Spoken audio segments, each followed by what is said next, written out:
মা তোমাকে চিট করছে। কি করছিস তুই এটা? তোর মাথা খারাপ হয়ে গেছে? ভুলে গেছিস এর জন্য তোর সাথে আমি কি কি করতে পারি? তুমিই তো বাবাকে চিট করছো। বাবা যখন অফিসে চলে যায়, তুমি তো ডেলি কাকুটাকে নিয়ে আসো। তুই জানিস চিট মানে কি?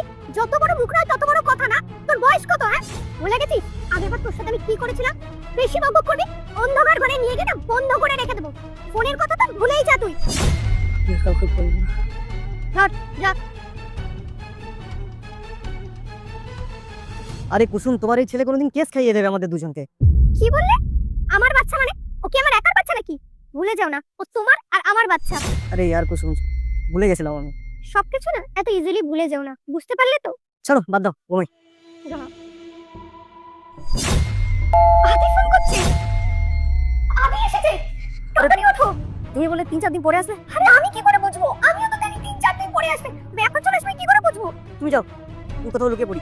তাড়াতাড়ি লুকাও। দাদা, আমার তোমার কিছু বলা হয়েছে। আদি, তুমি এত তাড়াতাড়ি চলে এলে? তুমি বললে তো তোমার 2-3 দিন লাগবে আসতে। আজকে হঠাৎ চলে এলে, আমাকে তো কিছু জানালেও না। কিভাবে বলে আসি?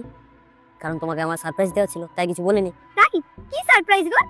এখন না, একটু ওয়েট করো, তারপর বলছি। বাবা, আমার তোমার কিছু। বাবা সবে এসেছে কাজ করে এত দূর থেকে, আর তুই বাবার সাথে গল্প করতে বসে গেছিস? জাগিয়ে নিজে কাজ কর। আমার মঙ্গল তোমায় দেখতে হবে না। তুমি এখনই সারপ্রাইজ দাও। ঠিক আছে, এত করে যখন বলছো তাহলে সারপ্রাইজটা দিয়েই ফেলি। এই নাও তোমার সারপ্রাইজ। এটা আবার কি? আদি, তুমি কি আমার সাথে ইয়ার্কি মারছো নাকি? মজা করছো তুমি আমার সাথে? ডিভোর্স পেপার এটা, ডিভোর্স তারিখটা কি? দেখো কুসুম, আমি তোমার ব্যাপারে সবকিছু জানি, তাই বেশি ওভার অ্যাক্টিং করো না। আর তোমার প্রেমিকের ব্যাপারেও সবকিছু জানি। তা এখন নিশ্চয়ই আমার বেডরুমে লুকিয়ে আছে আর আমাদের কথাগুলো শুনছে। তুমি ওকে বের হতে বলো। আদি, তুমি কি চাতে কথাবার্তা বলছো? তোমার কোথাও ভুল হচ্ছে। বাড়িতে কেউ নেই, আর পুরো বাড়িতে আমি একা আছি। ব্যাস, অনেক হয়েছে, এবার চুপ করো। তোমার এই নাটক আমি আগে থেকেই জানি। ওকে বের করো, নাহলে আমি ওকে পুলিশ থেকে ঘাট ধাক্কা দিয়ে বের করাবো। পুলিশ? না না, আমি ডাকছি। পাপু, তুমি বাইরে এসো।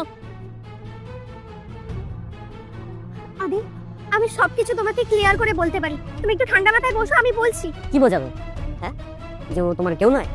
শোনো, আমি তোমাদের সম্পর্ক সবকিছু জানি, আর এটাও জানি এই ছেলে আমার নয়, ওর।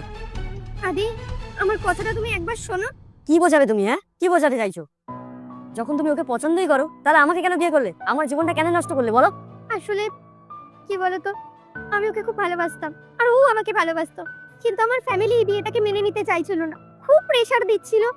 আমি মানে কোনো অপশন পাচ্ছিলাম না, বাধ্য হয়ে তোমাকে বিয়ে করতে হয়েছে।